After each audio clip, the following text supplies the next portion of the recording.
My new husband's family refused to invite my SIL to Thanksgiving for unexplained reasons, so I invited her myself, hoping they would reconcile, but she turned out to be far worse than I ever expected and completely destroyed Thanksgiving for everyone including me, and now she won't stop causing drama, while my husband has been staying at his parents' house since Thanksgiving. To preface, I've only been married to my husband Eric for a few months. This was supposed to be our first real holiday season as a married couple, and I honestly thought it would be simple. I knew his family was a little intense, but I didn't think anything was outright wrong until Thanksgiving plans came up and something felt immediately off. Every year his parents host Thanksgiving, and apparently it's a big deal, big family, lots of food, everyone dressed up a bit, the whole thing. I was actually looking forward to it, but when we got closer to the date, I started noticing how every time his sister, Marissa, was even mentioned, the room got stiff. Nobody talked about her directly. Nobody explained why she wasn't coming, and everyone acted like bringing her up would cause the house to collapse. When I finally asked why she wasn't invited, all I got was that it was better this way for now. No reason, no context, nothing. I thought maybe there was some old misunderstanding or a stupid fight nobody wanted to rehash. I'm a straightforward person, and I don't like keeping people out unless they've earned it. So, I reached out to Marissa myself. I told her we were having Thanksgiving at her parents' house, and I didn't want her to feel excluded. She actually sounded surprised but grateful, and honestly, I thought that proved they were all being dramatic. I figured maybe this could help everyone move forward. I didn't tell his family beforehand because I didn't think inviting someone's own daughter to Thanksgiving would be controversial. I was wrong. Very wrong. Marissa showed up, and within 10 minutes the energy in the entire house flipped. She walked in acting like she was attending an event she didn't respect. She made comments about the food, the decorations, the seating, even the way I'd set up the dessert table. It wasn't regular complaining either. It was nasty, pointed, like she wanted people to know she had a problem with everything. She kept bringing up tiny things from Eric's childhood to embarrass him, and then she'd laugh like she was doing everyone a favor. Nobody said anything. His parents froze every time she opened her mouth. His cousins avoided eye contact. Even Eric barely said a word. I tried to keep calm and not escalate anything, but she pushed every boundary I tried to set. At one point she made a big speech about how she wasn't wanted and had to be invited by the new girl, and the room practically stopped breathing.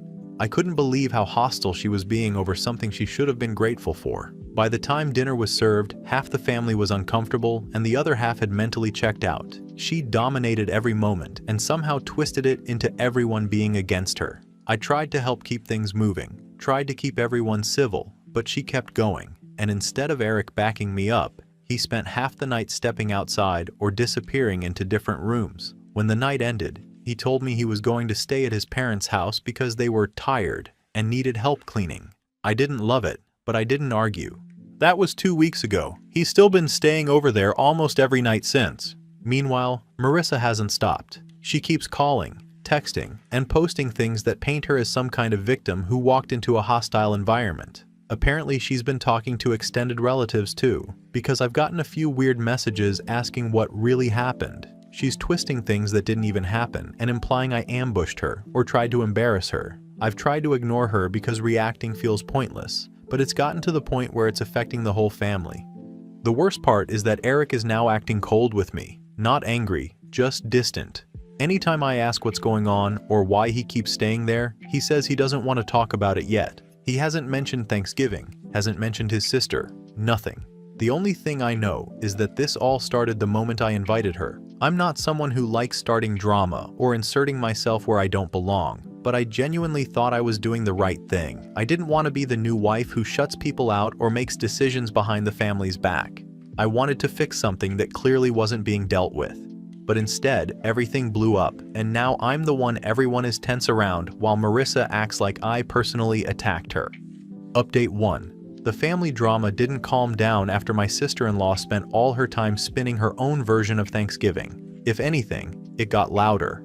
I thought the lies she was telling would stay between a few relatives, but she decided to take it a step further and make it a whole show at the next family gathering. It was a small birthday dinner for one of the younger cousins, something low-key that we always attend. I almost didn't go because my husband was still staying at his parents' house most nights and barely talking to me, but I didn't want to look like I was avoiding anything. I also didn't want to give his sister more room to twist the story, so I went. She showed up late and walked in like she was bracing for an audience. She went straight into acting stiff and fragile, making small comments under her breath about how she wasn't wanted here either. She said it loud enough so a few people would hear but pretended she didn't notice them looking.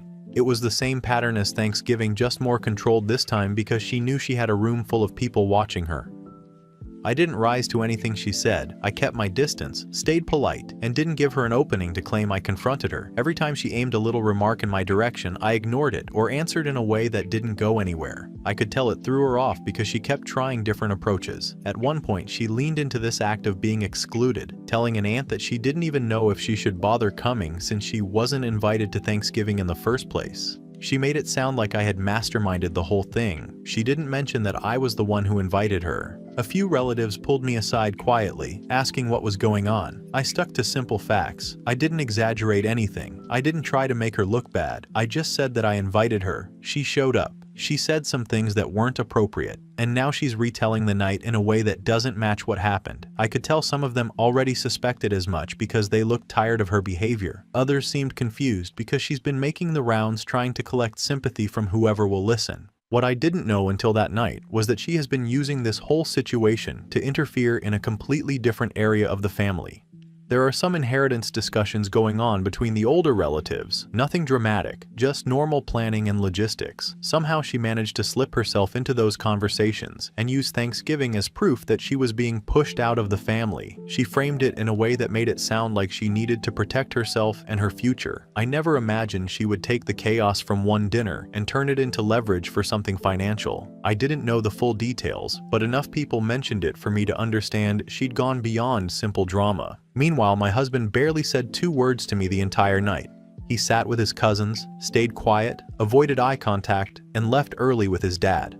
I drove home alone. I didn't even know if he planned to come home that night. The distance between us feels bigger than the argument itself. I think he's overwhelmed, but instead of talking to me, he's retreating even further. It worries me more than the actual conflict with his sister. A few days after the dinner, another cousin reached out and told me that people were starting to feel uneasy with how intense my sister-in-law had become. Not because they suddenly felt sympathy for me, but because they noticed she was inserting herself into things that had nothing to do with her. They said the shift was obvious when she tried to bring Thanksgiving up again during the birthday dinner, trying to loop different family members into her story until she found someone who would agree with her. It's strange watching all of this unfold because I walked into this marriage thinking the family was close and functional. I had no idea there were these underlying issues that everyone knew about, but never talked about openly. My sister-in-law has a history of acting like this, but they've all learned to manage her by avoiding conflict. I feel like I was thrown into the middle of something they've been tiptoeing around for years, except now I'm the scapegoat because I didn't know the unspoken rules. The worst part is that my husband still won't have a real conversation with me about any of it. He keeps saying he's tired and doesn't want to go over it again, even though we haven't gone over anything. He hasn't addressed the lies she's spreading. He hasn't addressed the way she's escalating. He keeps hoping this will just blow over if nobody confronts it, but that's not what's happening. She's growing bolder because nobody is pushing back.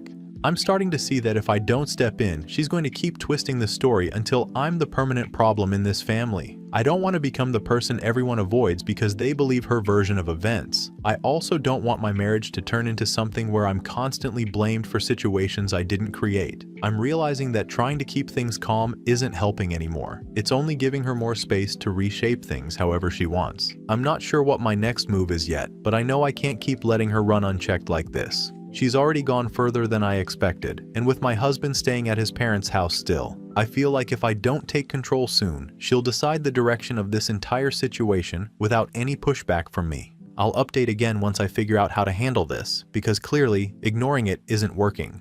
Final update. I don't even know where to start because the last couple of weeks have been exhausting. After Thanksgiving, my sister-in-law didn't stop. She kept texting and calling, sending passive-aggressive messages, and telling anyone who would listen that I humiliated her by inviting her in the first place. I kept trying to ignore it, but she started dragging other family members in, trying to turn everyone against me, and at some point I realized this wasn't going to end unless I actually did something about it. I decided I had to take control. I didn't want to start a fight, I just wanted boundaries. I made a list of everything that had happened, every text, every ridiculous claim she made, and all the small ways she tried to make me look bad in front of family. It was longer than I expected, and honestly, seeing it all laid out made me mad. I wasn't overreacting, she really had been escalating everything on purpose. I sent her a message. I told her that I wasn't going to engage with lies, that she needed to stop contacting me and stop trying to turn family members against me. I kept it short and clear, nothing dramatic, just rules. She read it, didn't respond, and I knew right away that she wasn't used to being told no. A couple of days later, I decided to host a small dinner with family members I trusted to actually stay neutral. I didn't invite her. I wanted everyone to hear what really happened from me, without her spinning it or trying to play victim. During dinner, I calmly explained the situation, what had actually happened on Thanksgiving, and how she had been manipulating people since. I didn't attack her personally, I just stated facts, and I included things that people had witnessed themselves.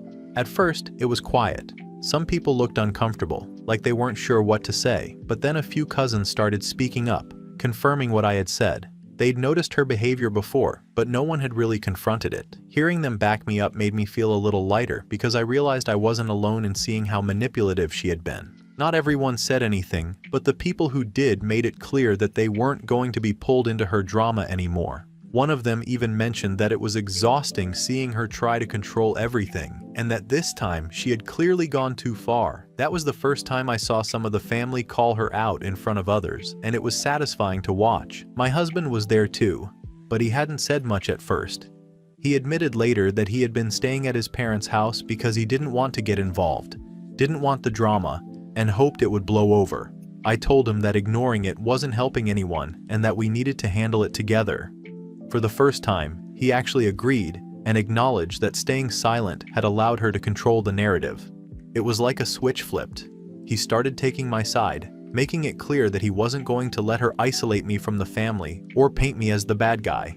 After dinner, I checked social media and found out she had been messaging extended family members again, trying to twist the story in her favor. I ignored it. I realized she could talk all she wanted, but without anyone actually amplifying her story, she couldn't do anything, and the more she tried, the more people could see the pattern of manipulation. A week later, she actually tried to confront me at a small family get-together. She came in expecting me to be defensive, but I wasn't. I calmly told her that her behavior was unacceptable, and that if she wanted to remain part of family events, she needed to follow the rules. No lies, no manipulation, no turning others against me. She started yelling, trying to make it seem like I was being controlling, but by that point, everyone else was tired of it. Several relatives told her to stop, and she stormed out. That was the first time I saw her actually lose her composure in front of the family. Since then, she's been quieter. I know she's still posting small complaints online, but no one is engaging with them anymore. My husband and I talk openly now, and he's making an effort to stand up when she tries to interfere.